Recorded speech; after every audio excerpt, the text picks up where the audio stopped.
1장 1절부터 8절까지의 말씀, 구약 1231면에 기록되어져 있습니다.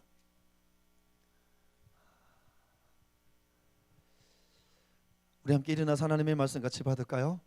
나에게 말씀하시는 하나님의 그 음성을 내가 듣기를 원합니다.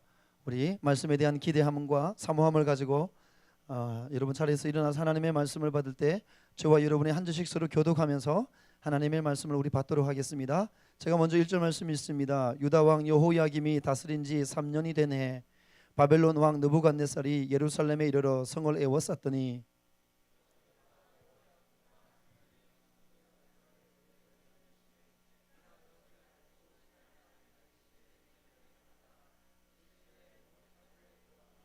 왕이 환관장 아수브나스에게 말하여 이스라엘 자손 중에서 왕족과 귀족 몇 사람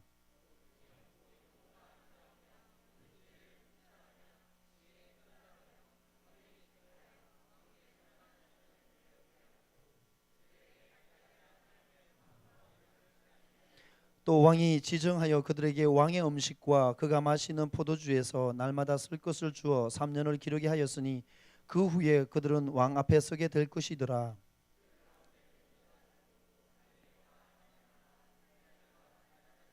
환관장이 그들의 이름을 고쳐 다니엘은 벨드사살이라 하고 하나나는 사드락이라 하고 미사엘은 메삭이라 하고 아샤라는 아벳누고라 하였더라.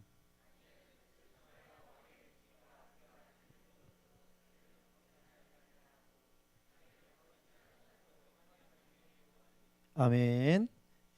여러분 자리에 앉으시면서 옆 사람에게 이렇게 한번 인사할까요? 기대한 만큼 은혜를 누리십시오. 시작. 여러분 정말 기대하면서 올라오셨습니까? 할렐루야. 기대하면서 올라오셨습니까?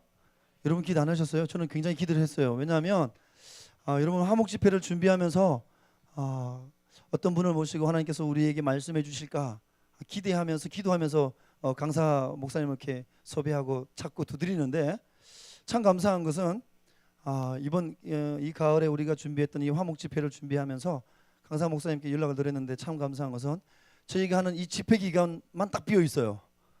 집회 기간 외 요 기간 외에 20, 21, 22 외에는 스케줄 꽉 차신 분이에요. 와, 여러분 모르시지만 봄에 왔다 가셨던 안희한 목사님도 그랬거든요. 그래서 저는 기대를 합니다. 와, 우리가 기도하면서 말씀을 사모해서 준비했던 집회 기간, 요 기간 딱 비어 있는 강사 목사님을 우리 가운데 보내주신다는 것은 하나님이 반드시 그 목사님을 통해서 나에게 우리 공동체에게 하실 말씀이 있다라는 거예요. 이 3일 동안 하나님은 우리에게 나에게 뭐 어떤 말씀을 들려주실까? 그게 벌써 저는 이렇게 강사 목사님과 연락하면서 섭외하는 과정 가운데 그런 기대감이 제 안에 막 용솟음 치기 시작했습니다. 여러분 3일 여러분 기대하는 마음 가지고 올라오십시오. 반드시 하나님께서 저와 여러분 가운데 또 다른 기적을 행하실 줄로 믿습니다. 할렐루야. 예, 그렇게 귀한 분을 모셨습니다. 예, 광교 푸른 교회를 여러분 단임하시고 계시는 강은도 목사님 나오셔서 말씀 전해주실 텐데 여러분 유스코스타 청소년들 집회, 청년들 다음 세대 집회에서 정말 탁월한 메신저로 소문나 있는, 그래서 많은 청소년들에게 꿈과 희망과 비전을 찾게 하고 하나님의 말씀의 메시지를 전해서 그들에게 다시 한 번 더 도전을 주고 다시 한 번 더 영적으로 깨우는 귀한 사역을 감당하고 계시는 귀한 목사님이신데요. 우리 강원도 목사님 나오셔서 오늘 우리 다니엘서 1장 1절부터 8절 말씀을 가지고 고난의 시대를 살아가는 믿음이라는 말씀의 제목 가지고 말씀 전해주실 때 많은 은혜 받으시기 바랍니다. 목사님 나오실 때 우리 박수로 환영하도록 하겠습니다.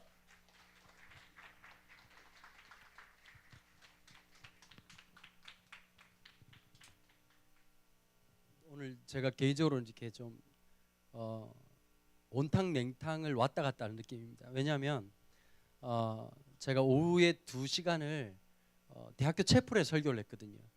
대학교 채플이 어떤 곳이냐니까 설교자들의 무덤입니다. 아무도 듣질 않거든요. 다 휴대폰하고 오직 주님만 바라보고 한 2시간을 하고 나서 냉탕을 깊이 경험하다가 갑자기 온탕이 왔더니 이 같은 한반도인데도 불구하고 시차 적응이 잘 안 되는 상황입니다. 짧은 시간이니까요. 오늘 그리고 내일까지 다니엘서를 좀 공부하고 같이 나누게 되고요.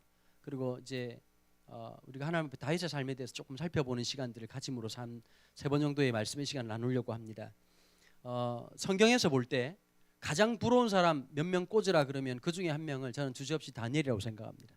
왜 그러냐? 여러분 일단은요. 사람이 태어나 보면 여러분들 아시겠지만 공부도 노력한다고 되는 게 아니라 타고나야 됩니다. 인정하시죠? 그죠? 해보니까 아시죠? 해보니까 이게 애쓴다고 될 문제가 아니라 그 당신도 힘들고 공부도 힘들고 서로 힘들지 않습니까? 그죠? 근데 보면 정말 탁월한 애들이 있거든요. 자매들은 좀 얘기를 하면 이런 거예요. 아무리 화장을 좋은 걸 이렇게 갖다 발라도 원판의 불변 법칙을 아시죠? 그죠? 이게 이제 아픈 애들이 있고 이제 좋은 애들이 있지 않습니까? 보면 이거 똑같은 건데요. 이 다니엘을 보면 이런 게 있어요. 정말 탁월한 사람이었어요. 3000년 전에 이 신분 사회에서 왕족과 귀족으로 태어났다. 이건 게임이 끝난 거거든요. 예를 들면 이런 거잖아요. 아버지가 이건희야. 무슨 말을 하겠습니까? 너 보고 뭐 돈을 내놔라 이런 얘기를 하겠습니까? 무슨 말을 하겠습니까? 그렇죠? 왕족과 귀족 출신이에요. 거기다 또 어떤 게 있느냐? 보통 공부를 잘하면 얼굴이 많이 아픕니다. 그렇죠? 보면 제가 전교 1등이래 딱 보는 순간 어떤 마음이 들지? 아, 주님 오실 때까지 공부 계속해야 되겠구나 이런 생각이 드는데 독특한 케이스입니다. 얼굴은 송중기, 머리는 알파고. 이 전대미문에 기독교 역사상 이런 존재가 있었을까 싶은 엄청난 사람이 누구냐? 다니엘이었습니다. 그러니까 금수저 오브 금수저. 금수저 중에 금수저지요. 근데 안타까운 게 딱 하나 있었죠. 나라가 망했다라고 하는 안타까움이 있었습니다. 자, 성경을 한번 보실까요? 1절에 보니까 유다 왕 여호야김이 다스린 지 3년 되는 해에 바벨론 왕 느부갓네살이 예루살렘을 이르러 성을 에워쌌다 이렇게 돼 있거든요. 구약 역사를 간단하게 한번 정리를 해볼게요. 39권의 성경으로 이루어진 이 구약 역사의 뼈대만 조금 아시면 됩니다. 어떻게 이해되시냐니까요. 창세기부터 시작해가지고 그때는 부족 국가 시대입니다. 족장 시대, 부족 국가 시대, 조금 지나고 나면 사사 시대, 그러고 난 다음에 왕국 시대가 시작되는데 이제 왕국 시대가 사울, 다윗, 솔로몬까지는 들어보셨죠? 교회 조금 다닌 분들은 들어보셨죠? 다윗 모르면 신천지입니다. 이건 100%예요. 사울, 다윗, 솔로몬까지가 통일 왕국이 되겠고요. 그 다음부터 르호보암과 여로보암에 있어서 북이스라엘과 남유다로 나눠집니다. 그렇게 하고 멸망하는 역사입니다. 쉽죠? 여러분 저보다 더 쉽게 하는 건 이단입니다. 이 더 이상 추릴 게 없어요. 자, 족장 시대, 부족 국가 시대, 사사 시대, 왕족 시대, 통일 왕국 시대, 분열 왕국 시대. 그렇게 하고 멸망하는 거.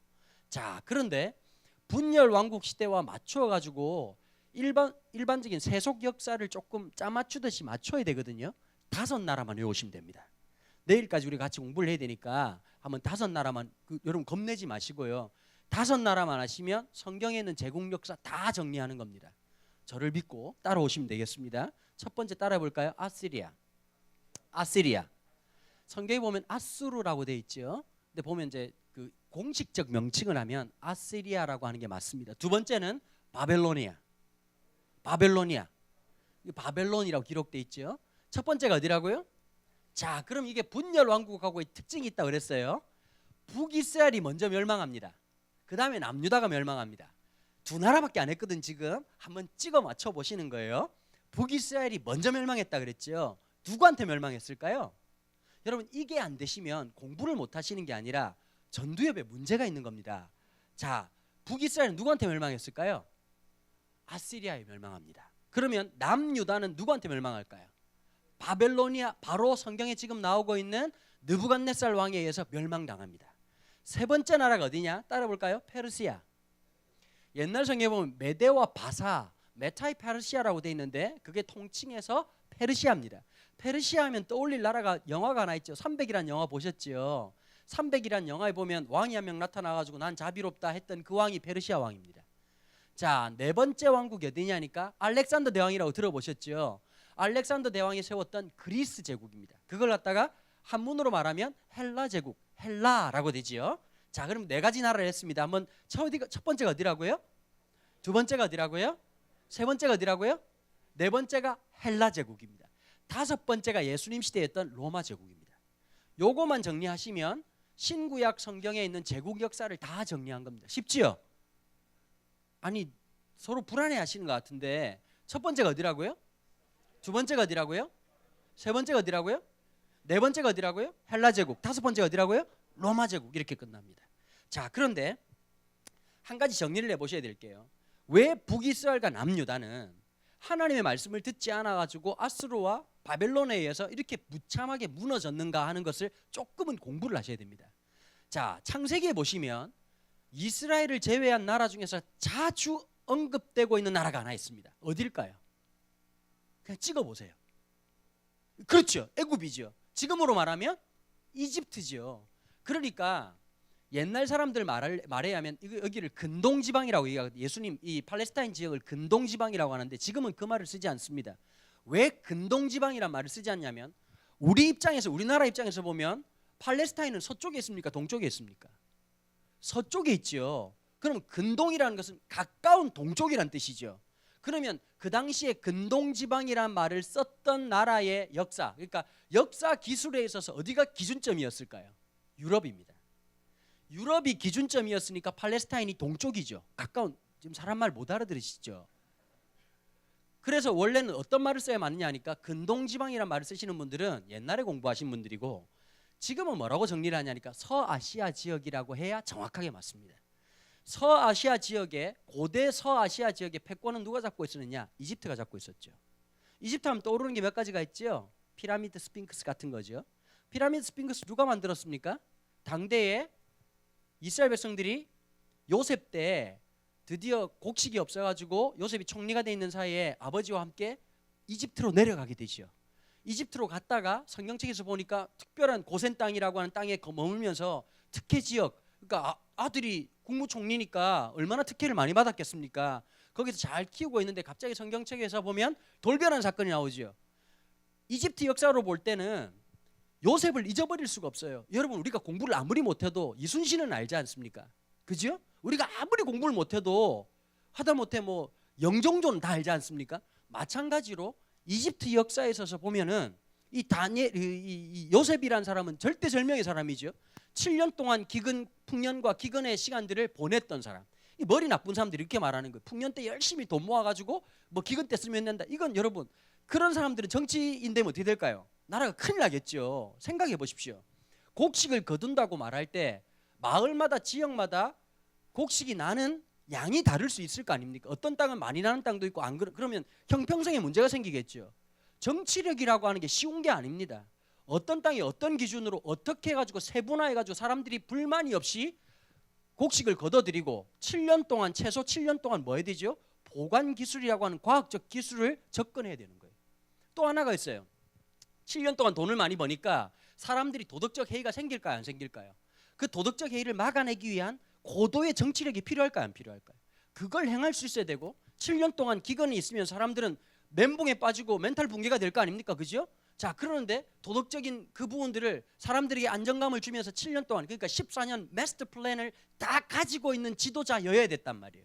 요셉 얘기를 하면 제가 오늘 또 밤새고 다 해야 되는데 다 생략하고, 그렇게 살려냈던 요셉인데 갑자기 성경책에 보니까, 출애굽기에 보니까 무슨 말이 나오느냐? 요셉을 알지 못하는 왕이 나왔다, 이런 말이 있거든요. 그럼 요셉을 알지 못하는 왕이란 말은 공부를 더럽게 안 해가지고 머리가 돌대가리 됐다, 이런 뜻일까요? 아닙니다.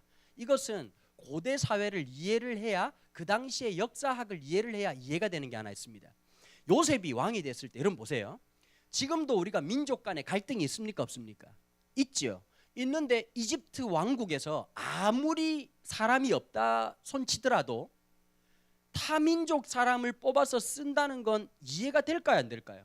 지금도 쉽지가 않죠. 예를 들어 볼까요? 우리나라 총리를 제3국 노동자를 썼다. 여러분, 앞으로 100년 동안 이 일이 있을까요?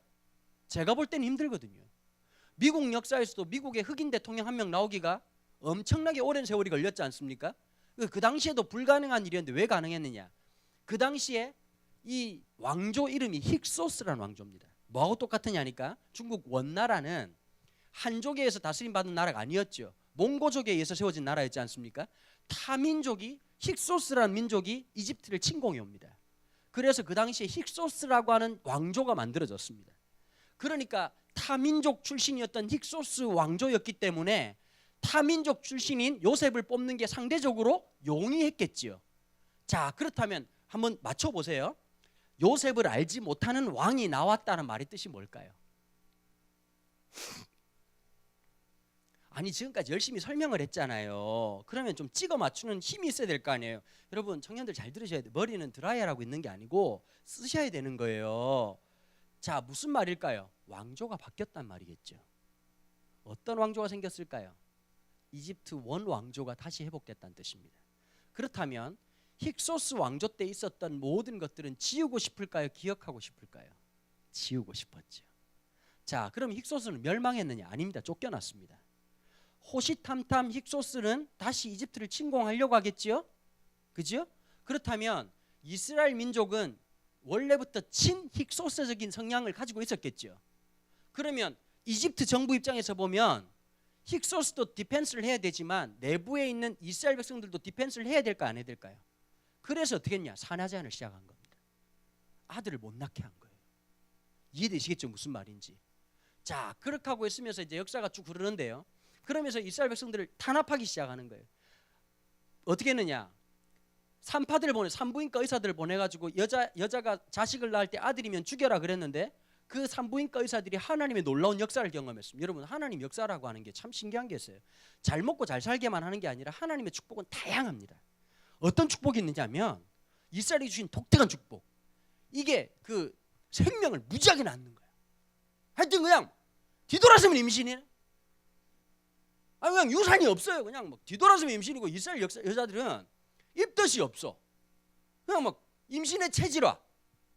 배에 이제 뭐가 하나 들어있어야 중심이 잡히고 이렇게 해가지고 무게중심이 잡히면서 갑자기 뭐 산통도 별로 없어. 10달 동안 딱 지나고 난 다음에 배가 차오른다 가자 이렇게 하면서 이제 힘 한번 주면 애가 나오는 거예요. 그러니까 히브리 산파들이 가서 보니 이집트 여자하고는 다르다는 거예요. 그러니까 어떻게 합니까? 아들이 나중에 죽여라 그러죠. 근데 죽이기 전에 무슨 방법을 쓰느냐? 정책을 바꾸는 거죠. 어떻게 바뀌었습니까? 남자들을 노동을 시키는데 거의 어느 정도로 집에 가면 문고리를 잡고 쓰러지도록 만들어서 어떤 생산할 수 있는 그 어떤 오퍼튜니티, 그 어떤 그 경우의 수를 아예 이제 원천 봉쇄하자.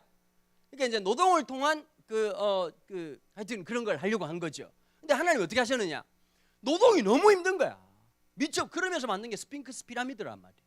개노동하고 집에 왔는데 하나님 축복을 다시 주는, 문고리 잡고 쓰러졌다가 다시 주님 주시는 힘으로 일어나가지고 나는 일어나리라 이렇게 하면서 일어나가지고 이제 다시 애를 막 낳기 시작한. 자꾸 번성한 거예요. 그래서 사람을 죽게 만들었단 말이에요.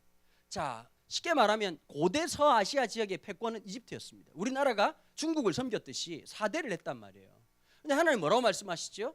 하나님을 믿는 것 같았지만 말로는 하나님을 믿고 예배는 기가 막히게 드렸지만 멘탈은 어느 쪽에 있었다고요? 철저하게 이집트에 대한 사대 정신으로 가득 차 있었는데 하나님 어떻게 하십니까? 북이스라엘이 아수르한테 멸망당하게 하시는 거예요.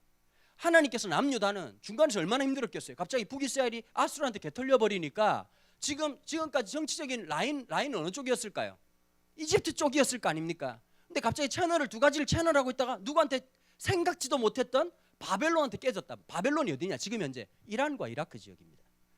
얼마나 멀리 원정을 왔느냐? 신방을 너무 멀리 오셨어요. 느부갓네살이 직선거리로 1440km. 별로 놀라지도 않으시는데 거리가 어떻게 되냐면요, 부산 찍고 서울 찍고 평양 찍고 만주벌판 지나서 시베리아 입구쯤 가면은 어디냐? 그게 1440km입니다. 그래도 모르시면 오늘부터 천천히 걸어가 보시면 이게 멀다는 걸 느껴지겠죠. 직선거리가 그렇고요, 곡선거리는 1800km가 넘습니다.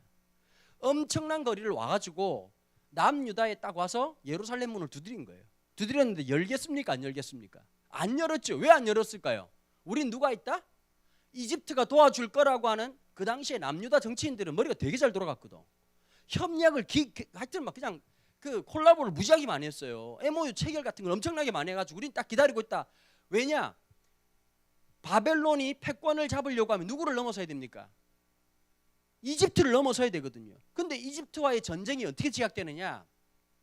이집트가 제국의 역사에서 완전히 사라지게 되는 유명한 전쟁이 갈그미스라는 전투입니다.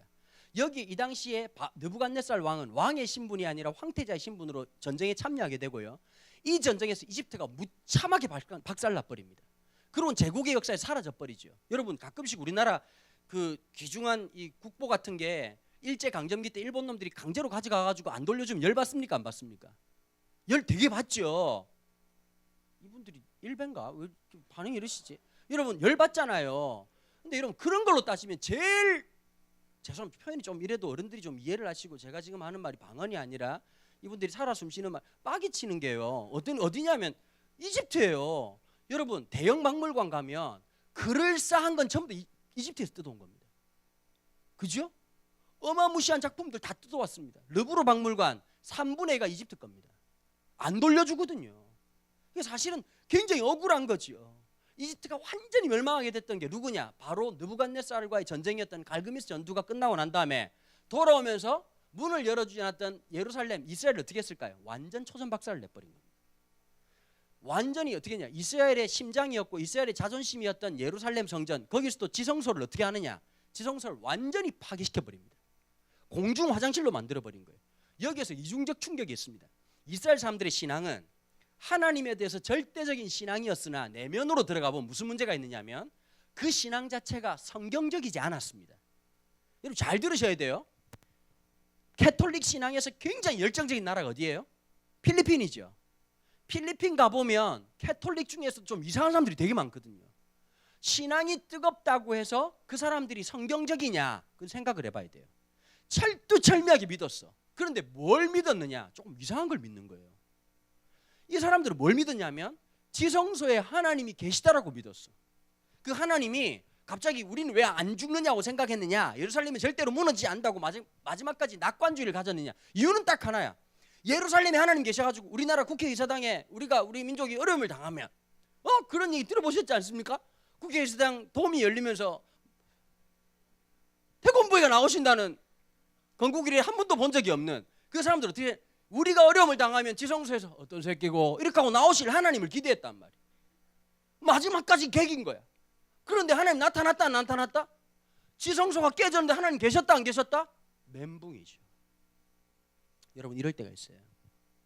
인생을 걸고 처음으로 기도할 때가 있어. 우리가 대부분 다 모태신앙이잖아요. 전도도 못해, 기도도 못해, 모태신앙이잖아요. 그죠? 어릴 때부터 교회에서 왔다 갔다 하고 바벨론 포로들 아닙니까? 눈 떠보니까 교회였고 수련회 가기 싫다고 죽을래 이렇게 오거나 아니면 갔다 오면 3만 원 줄게 계약 맺고 오거나 그렇게 해서 중학교 고등학교 다 보냈단 말이에요. 그러다가 언제 신앙이 생기느냐? 고3쯤 돼가지고 갑자기 똥줄이 타기 시작하면서 기도가 시작돼요. 아버지 하나님, 역사하시는 하나님, 본 것마다 기억나게 하여 주시고. 양심이 있어야지 그런 기도를 할 때가 따로 있지. 여러분 진짜 작정하고 기도할 때가 있거든. 진짜 전심으로 기도할 때가 있어. 근데 어떤 경우가 있느냐? 응답해 주면 참 감사한데 대부분 다 까입니다. 여러분 하나님께 까인 사람 필립 얀시 같은 인물 아닙니까? 15년 전에 그분이 썼던 책 중에 하나님 당신께 실망했어요. 제가 그 제목에 치료를 받았던 사람. 나만 까인 게 아니구나. 이분도 까이셨구나. 그렇게 하고 성경에 보니까 응답받은 사람보다 까인 사람이 훨씬 많더라고. 여러분 내 뜻대로 안 될 때가 있습니다. 여러분 하나님께 실망할 때 있지 않습니까? 신기한 게 있다고요. 하나님 이 학교만 안 가게 해주세요. 그 학교를 가요. 저 선생님만 담임만 그분이 담임이에요.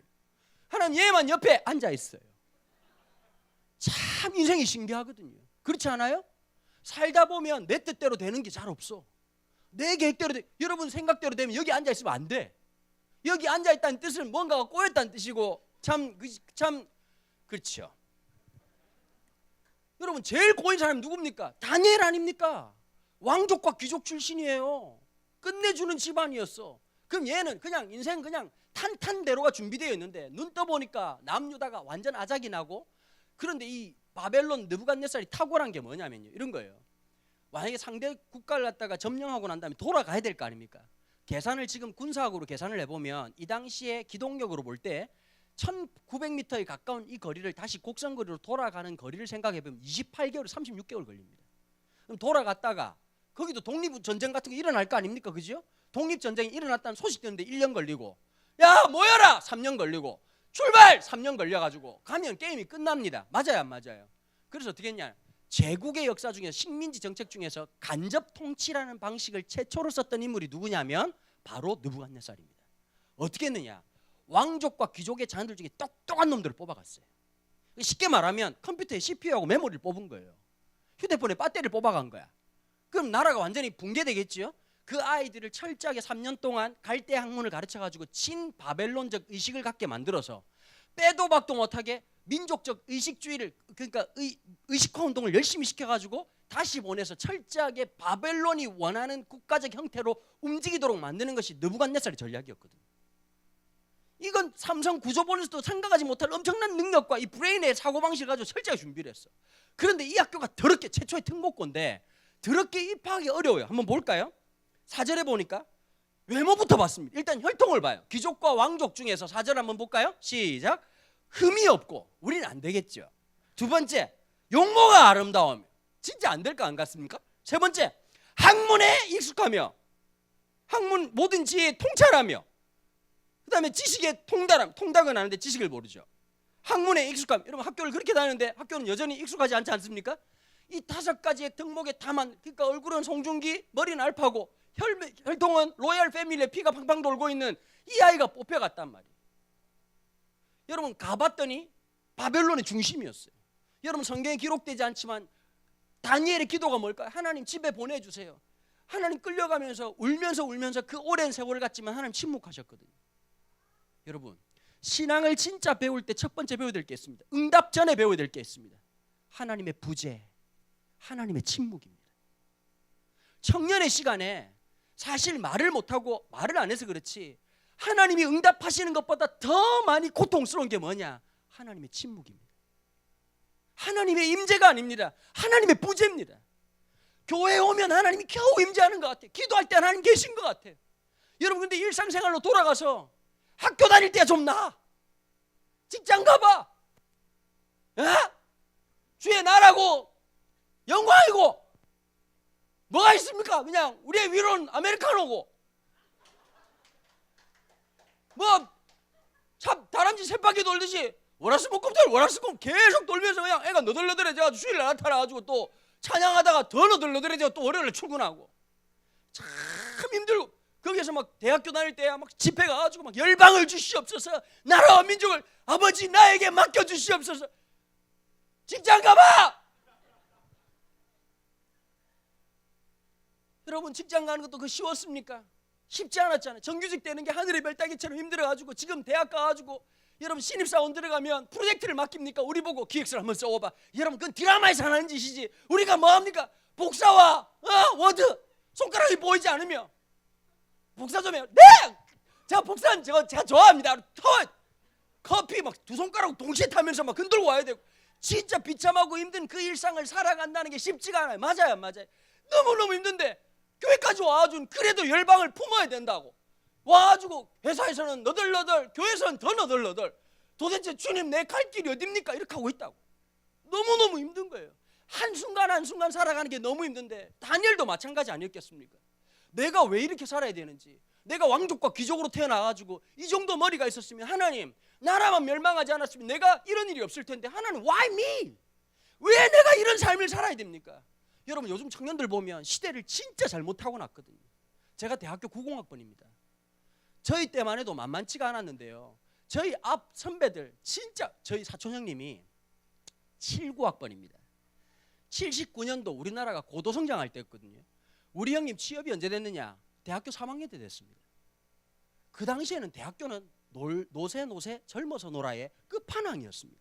1학년 때는 MT와 OT를 통해서 충분한 안식을 그 다음에 군대 갔다 와가지고 세상에 제일 재밌는 예비역 놀이라고 하는 아름다운 게임을 통하여서 야상을 입고 다니면서 현역병들 보고 하는 말이 피도 안 마른 새끼들이 이렇게 하면서 놀려대고 야상을 입고 늙은 채를 하며 있다가 그 다음에 투쟁 데모할 게 진짜 많았지 않습니까? 데모하고 나면 교수님들이 점수 시험을 못 치니까요. 그 당시만 해도 교수님들이 의식이 많았어요.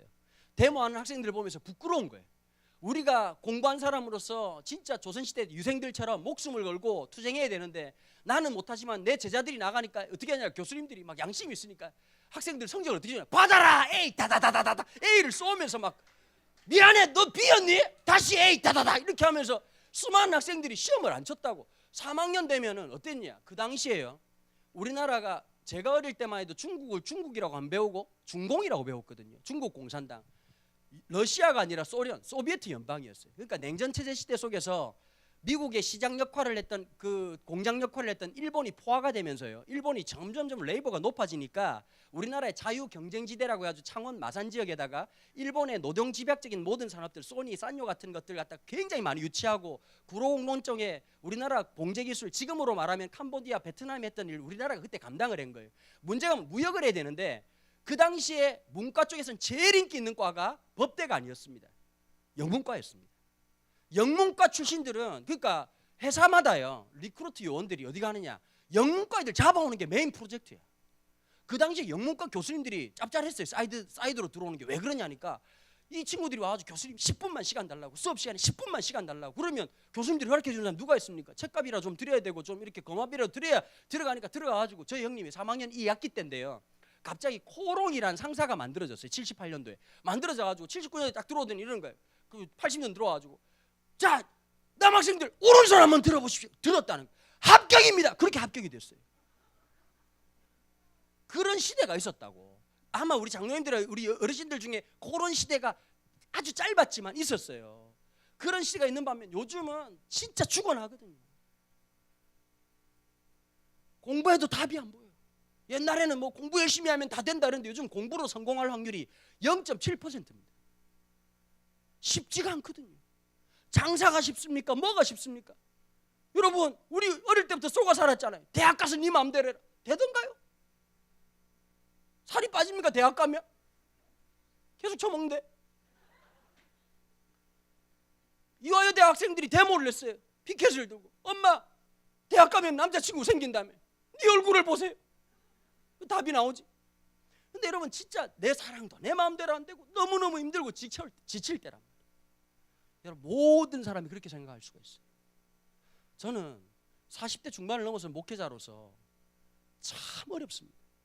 우리 선배 목사님들이 정말 한국교회에서 헌신하신 것도 많은데, 헌신하시고 부활하시고 이렇게 휴가 되시면 참 감사하겠는데 끝까지 계시는 바람에 참 이게 이제 좋게 끝나야 되는데 막판에 아주 그냥 큰 영광 돌리셔가지고 정말 우리는 너무 억울한 거예요. 그러니까 영광과 존귀 빨대로 다 빨아드시고 나머지 우리는 어디로 가야 될지 더 이상 말을 못하겠네. 우리 업계 쪽이라서 그냥. 그래가지고 힘들어요. 그러니까 어떠냐면요, 요즘은 전도는 둘째치고 기독교에 대한 이미지가 너무 안 좋기 때문에 요즘 젊은 친구들이 이렇게 모이는 게 기적 같은 일입니다. 일반 학교 가면요, 기독교 목사가 와서 채플에 설교한다 그러면 야유밖에 안 나옵니다. 독선자들, 자기밖에 모르는 사람들, 거짓말하는 사람들, 음란한 사람들, 완전히 머릿속에 깊이 각인이 돼버린 거예요. 참 어렵습니다. 저는 예수 믿는 집안에 태어났습니다. 4대째 예수 믿는 집안. 저는 종교를 선택해 본 적이, 눈 떠보니까 이미 종교가 결정난 상황이었어. 그리고 더 부담스러운 건 내가 2살 때로 기억하는데 어떤 아저씨가 가운을 입고 내 머리에다 갑자기 물을 바르시고는 세례교인이라고 우기시는 비참한 사태가 벌어졌어요. 거기다가 아버지가 해병대 161기요. 직업이 뭐냐? 목사였어요. 우리 아버지한테 하루에 가정예배를 2번씩 드리는 희한한 집안. 내가 모든 사람이 나처럼 사는 줄 알았어요. 초등학교 4학년 때까지. 초등학교 4학년 때 교회 갔더니 전사님이 친구들 우린 예수님을 믿기 때문에 천국에 갈 거예요. 천국에서 영원토록 예배 드릴 거예요. 그때 개종해야 되겠다는 생각을 그때 처음으로 했습니다. 참 힘들고 어렵더라고요. 여러분, 각자가 감당해야 될 어려움이 있다고요.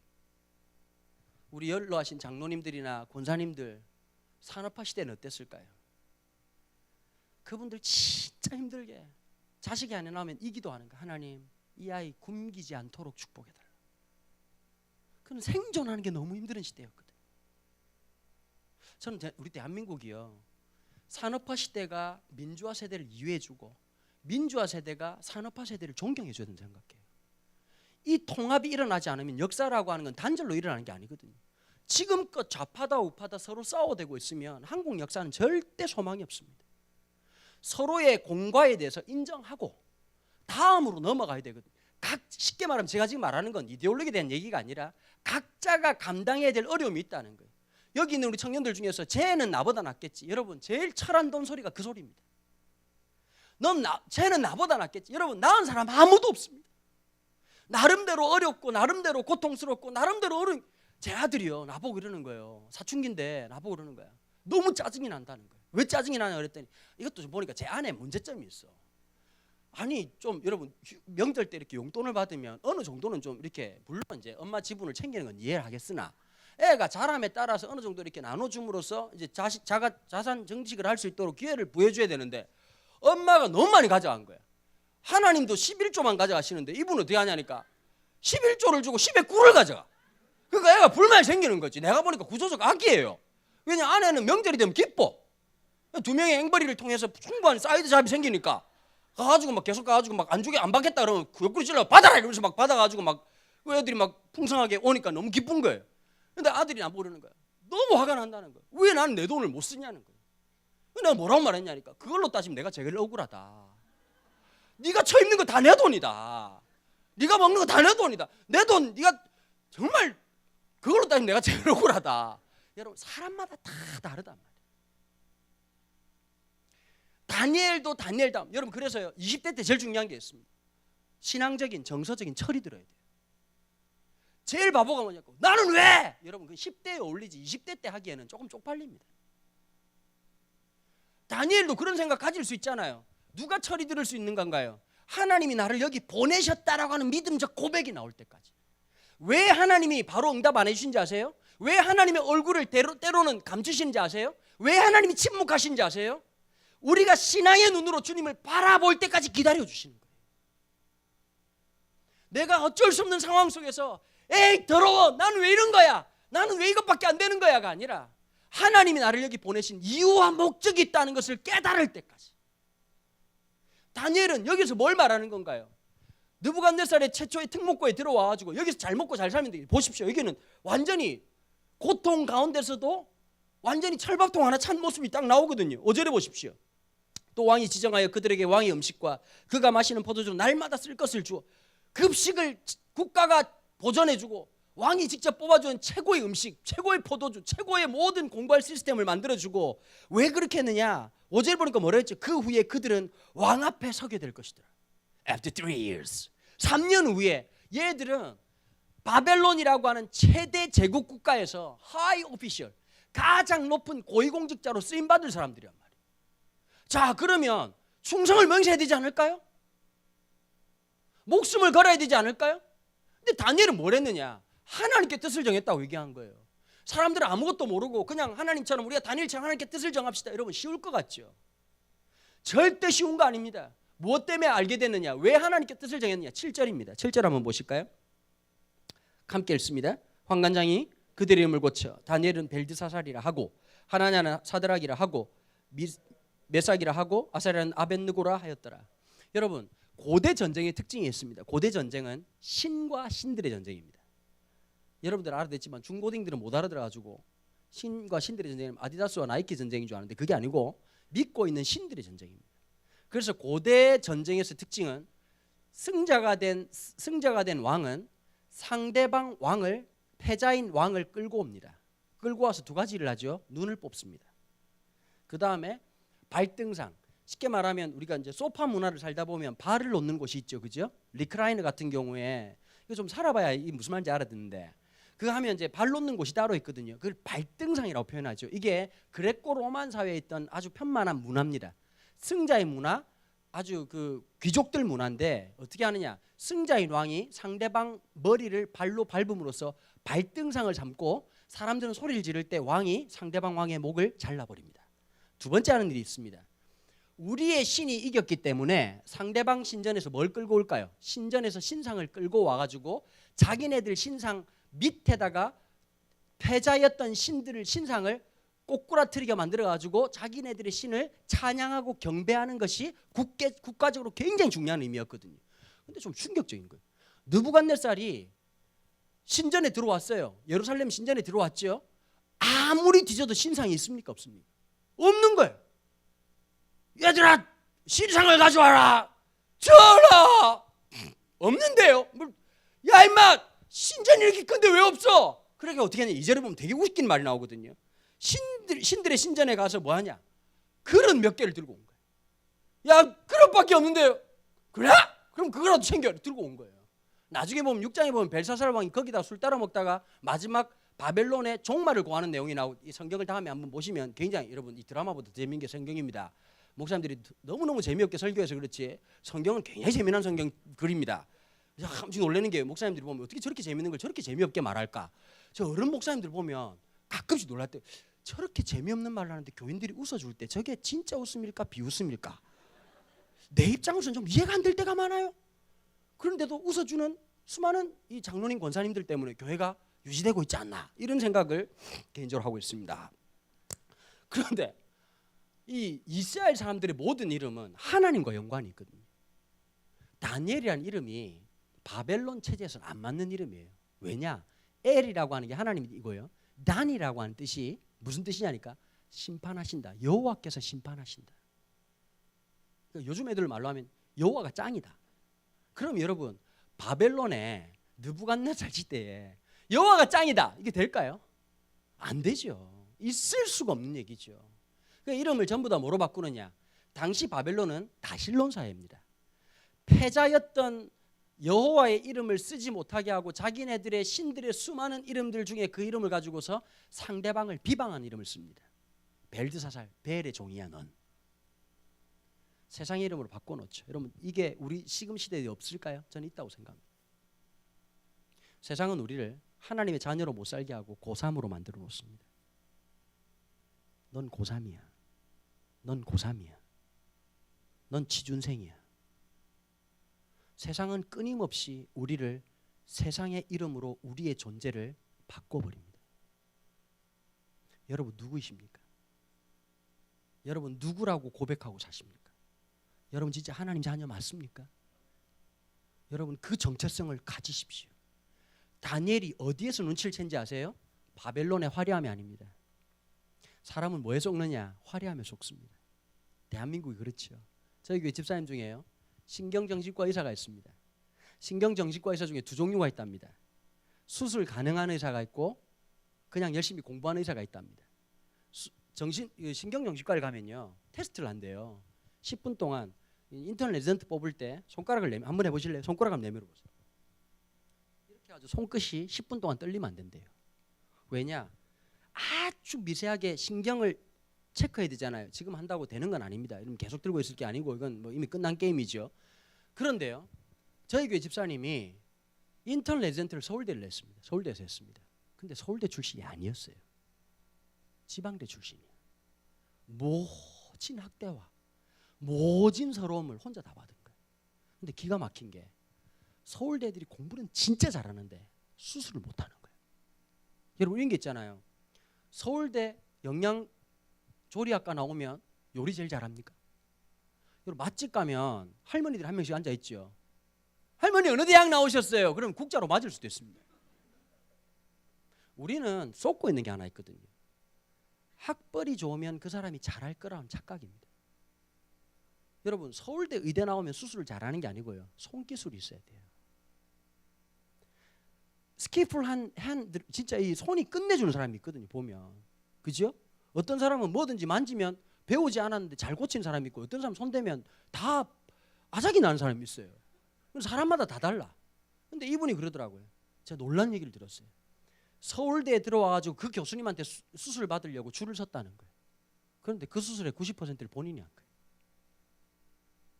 개복할 때 잠시 하고 끝날 때 마무리할 때 살짝 들어오는 거예요. 야, 들어보니까 기가 막힌 일이 많더만요. 보니까 세상에 보면요, 대한민국 사회가 곳곳에 보면 어두운 게 너무너무 많아요. 그게 세상의 역사예요. 속는 거예요. 학벌에 속아요. 맞아요, 안 맞아요? 형제 잘 들어야 돼. 이쁜 여자가 좋죠. 아니 날 보라고. 아니 뭐 혼자 살래요? 예? 아메바입니까? 예? 자웅동체로 그냥 영원히 그냥 자가증식 하시고 이렇게 뭐 플랑크톤도 아니고 우리가 그럴 수는 없지 않습니까? 자매를 총각 때는 이쁜 여자가 눈에 들어와. 맞아요, 안 맞아요? 자매들한테 물어볼게요. 여러분들도 잘생긴 남자가 들어오시죠? 교회 없어서 그렇지. 그렇지 않습니까? 그래서 제가 보니까 우리 자매들이 믿음이 대단하네요. 소망님도 주님만 바라보면서 이렇게 매주 오시는데 우리 형제들 똑같은 상황이지만 서로 뭐 동족상잔의 안타까운 상황이지만 이런 상황 속에서 여러분 이쁜 사람이 멋진 것 같아. 잘생긴 사람이 멋진 것 같아. 살아봐야 알아요. 감사합니다. 저거는 삶에서 우러나온 신앙의 인바디와 그 인바디네이션이 되었을 때 나오는 신앙이 아니라 그게 단순히 글로만 배워서의 신앙이 아니라 살아본 삶으로서의 그 비애적 고백이다. 이 한마디 서쪽 새의 울음이다. 이건 한마디에 이 서러움이 담겼다. 이 볼 수 있는 거죠. 여러분 사람은 아무도 몰라요. 살아봐야 하는 거예요. 그러니까 뭘 봐야 되냐니까요. 진짜 그냥 이쁜 말 남자 잘 들어야 돼. 앞으로 여러분 결혼을 하는 순간 여러분들은 신분이 뭐 노비입니다. 음식물 쓰레기를 버려줘야 되고 여보라고 부를 때 여자들이 여보를 찾을 때 두 번이 있습니다. 더러운 걸 버릴 때와 무거운 걸 들 때. 두 번째 외에는 아무 의미가 없거든요. 그다음에 아빠라고 부를 때 애가 자라고 나면 어릴 땐 놀아주는 게 중요하지만 좀 자라고 나면 우리는 ATM입니다. 아빠 3만 원, 아빠 5만 원 주면 살아있네, 안 주면 고장났네 이렇게 되는 거거든요. 진짜 비참한 시대가 돼요. 참 쉽지가 않다고. 내가 누가 만드는지 모르는 자동이체를 만든 놈을 쳐주게 됩니다. 옛날 아버지들이 가오가 있었어요. 권사님 그죠? 노란색 월급 봉투 딱 들고 들어온 날이면 엄마가 집안 청소 다 해놓고 아빠 지금 들어오신다 딱 정리해라. 아버지가 딱 들어올 때 통닭은, 지금 통닭은 아무나 먹을 수 있는 거지만 그 당시에 통닭이라고 하는 것은 1년에 몇 차례 먹을 수 없는 단백질 흡수원으로서 그것을 먹자마자 성장판이 열리면서 키가 쭉쭉 자라게 만든 놀라운 능력이고, 그것을 먹자마자 내 몸에 살이 되고 내가 내 몸에 피가 되는 놀라운 능력이 되는 게 통닭이었거든. 그러니까 아버지가 통닭을 딱 들고 들어오는 순간 애들이 딱 기다리고 있다가 먹어 이러면 그때 감사합니다. 둘째가 다리를 뜯는 순간 첫째 형님한테 머리를 강스파이크를 당하면서 이 새끼야 아버지가 먼저 드셔야지 이러면서 아버지 드시죠. 아버지가 너네들 먼저 먹어라. 또 눈치 없이 입에 쳐넣었다가 형님한테 또 한 번 스파이크를 당하면서 두 번은 말씀을 드려야지 이러면서 이게 우열과 서열이 분명해졌거든요. 엄마가 딱 밥 먹고 난 다음에 아빠가 노란색 월급 봉투 하나 딱 주면서 애끼 쓰라 이러면 이런 좋은 구조는 요즘 어떻습니까? 아빠는 개노동하고 입금은 엄마가 받는 이 안타까운 시스템. 브런치가 뭔지 아십니까?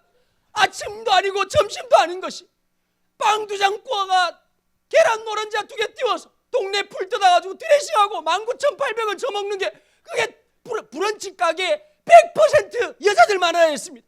혹시 남자가 양복 입고 앉아있으면 100% 목사입니다. 아빠들은 아침부터 철판에 밥 좀 더 주십시오. 그 밥 먹어가지고 여러분 현대자동차 가보면요, 울산의 현대자동차 가보면 현대자동차에서 10년 일하면 에쿠스 제네시스를 제외하고 전부 다 30% 할인입니다. 무조건 풀옵션을 사요. 누가 타느냐? 마누라가 탑니다.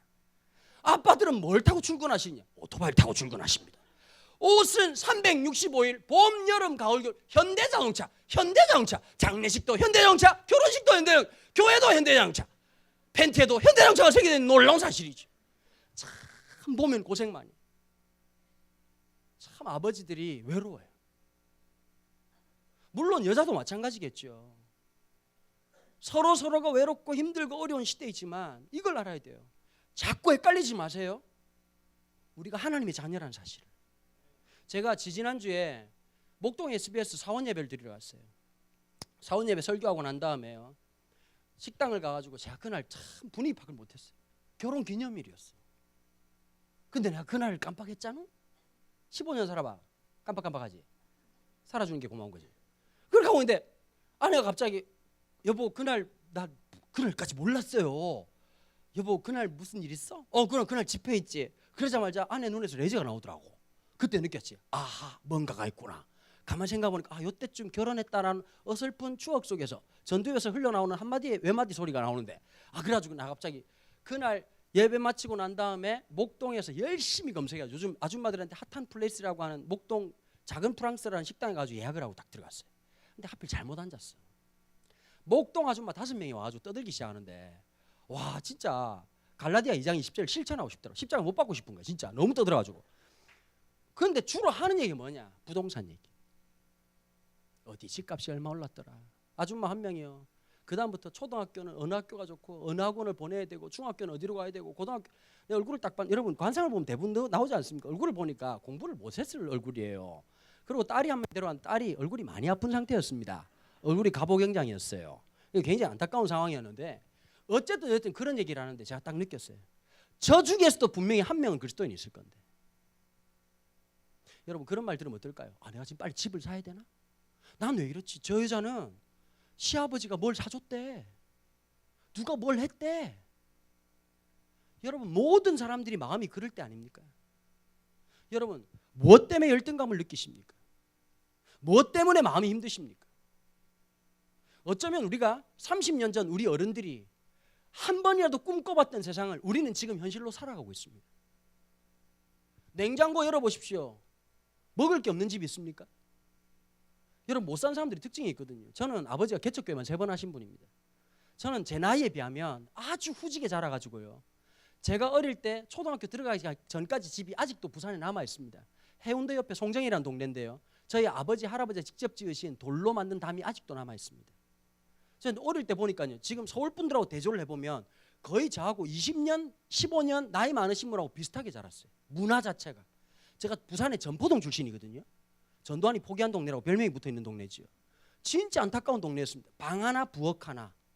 방이 1.3평 부엌 작은 거 하나 있는 그 집이 33채가 있는 거예요. 우리 집이 방이 33채가 아니고 거기에 33가구가 사는데 공중 화장실이 3군데야.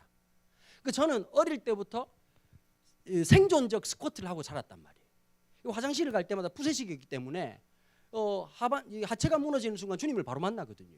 이 말을 못 알아들으시는데 그런 위험한 화장실이 있었어요.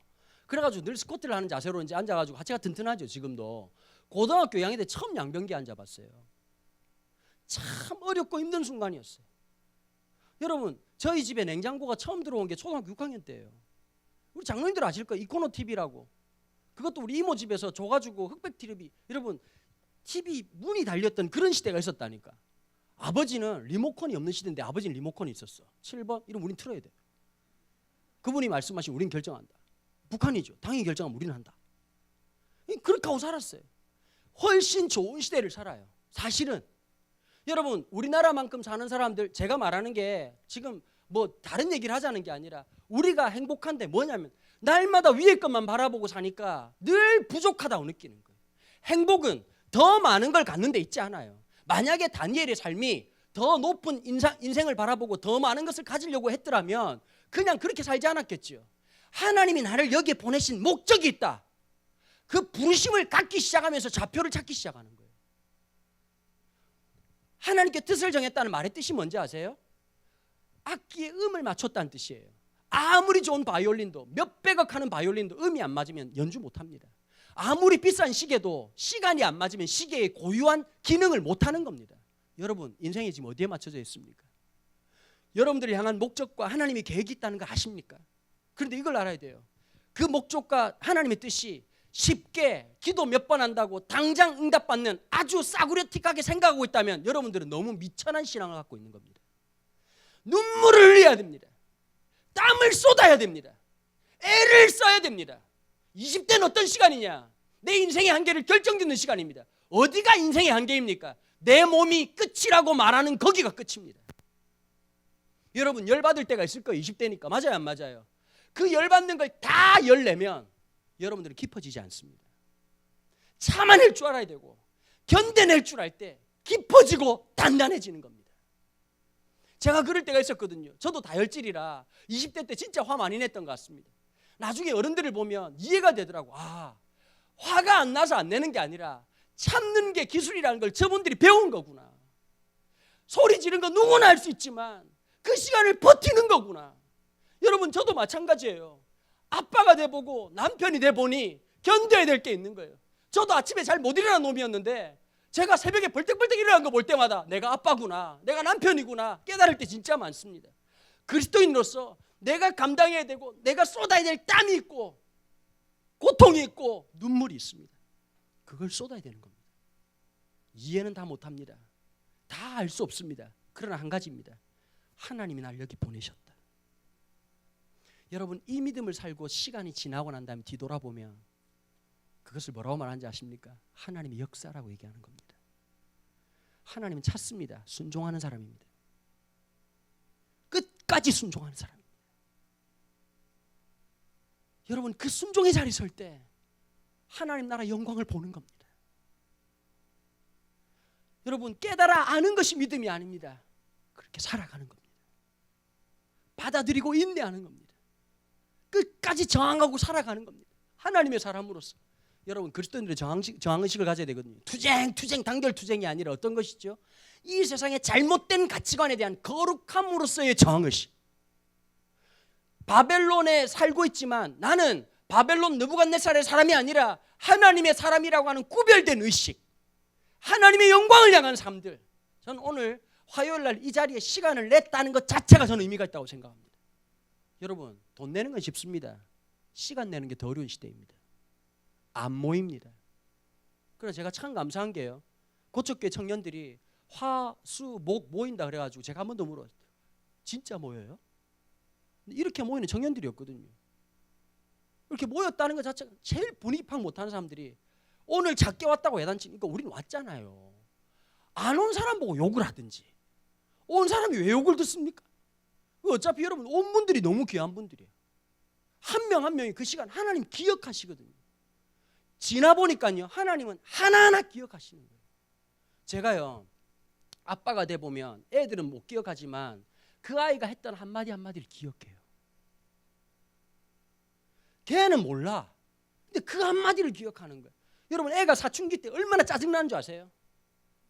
아빠 싫다고! 엄마 싫다고! 진짜 내 새끼지만 파묻어버리고 싶어. 그런 마음이 들어요. 그런데 언제 견디는지 아세요? 그 아이 제일 이뻤을 때 사지.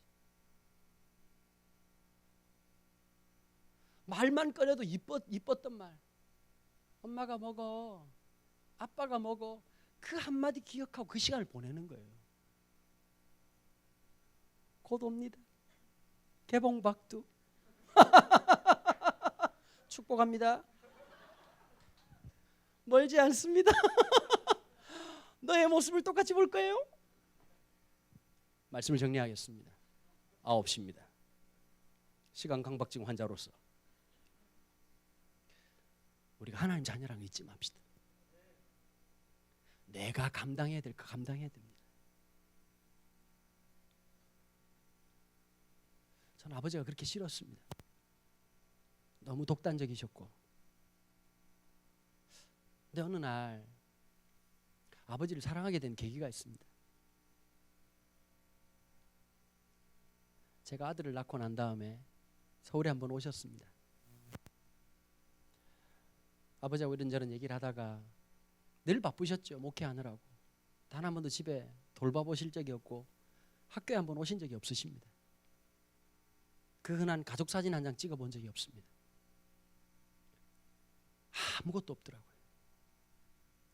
그러고 있다가 제 아들 녀석이 태어나고 난 다음에 서울역에서 KTX를 끊어드리고 아버지 가세요라고 했더니 첫 손주니까 얼마나 이뻤겠습니까? 한번 꼭 하나 보더니 아이고 우리 손주 이러고 제 품에 안겨주시고 아빠 갈게 그러고 탁 뒤돌아서는데 너무 등 뒤가 외로워 보이는 거예요. 갑자기 어느 날요 우리 아버지도 사는 거 참 힘들었겠다. 그 무서운 세월 속에서 저 사는 게 진짜 힘들었겠구나. 사람이 용서하게 되더라고요. 아 우리 아버지 참 잘 살았다. 저 어려운 시대에 내가 생각할 때는 부족하다고 얘기했지만 아버지 최선을 다한 거다. 내가 감당해야 될 건 내가 해야 되겠구나. 여러분 그게 신앙으로 성숙한 겁니다. 그게 잘하는 겁니다. 어린아이의 일을 버리십시오. 영적 소비자가 되지 마시고 제자가 되십시오. 하나님의 자녀답게 살아가십시오. 하나님의 사람, 나이의 무게만큼 살아가십시오. 여러분 나이 적지 않은 나이입니다. 여러분 나이 절대로 적지 않은 나이입니다. 맞게 살아가십시오. 하나님의 자녀답게 살아가십시오. 받은 은혜답게 살아가십시오. 버티십시오. 그때 하나님이 붙잡아 주실 겁니다. 견디십시오. 주님의 손이 함께 하실 겁니다. 죽을 것 같은 두려움 속에 있지만 주님이 그 두려움 바로 뒷장에 있다는 것을 여러분 만나게 되실 것입니다. 전엔 내가 하나님에 대해서 귀로만 들었지만 눈으로 본다고 고백했던 욥의 고백이 여러분들의 고백이 되기를 주님의 이름으로 축원합니다. 이 시간 한번 동성으로 같이 한번 기도하시겠습니다. 하나님 이번 집회를 통해서 우리의 정체성이 분명해지게 도와주십시오. 나는 왜 이럴까라고 하는 어린아이의 고백이 아니라 하나님 나를 이 시대 이 상황 이 조건에 보내신 이유가 있는 줄 믿습니다. 하나님 견딜 수 있는 힘을 주시옵소서. 버틸 수 있는 힘을 주시옵소서. 영성을 주시옵소서. 성령의 충만함을 주시옵소서. 우리 목사님 나오실 때까지 우리 주여라고 한번 크게 한번 부르짖고 통성으로 함께 기도하며 나가겠습니다. 주여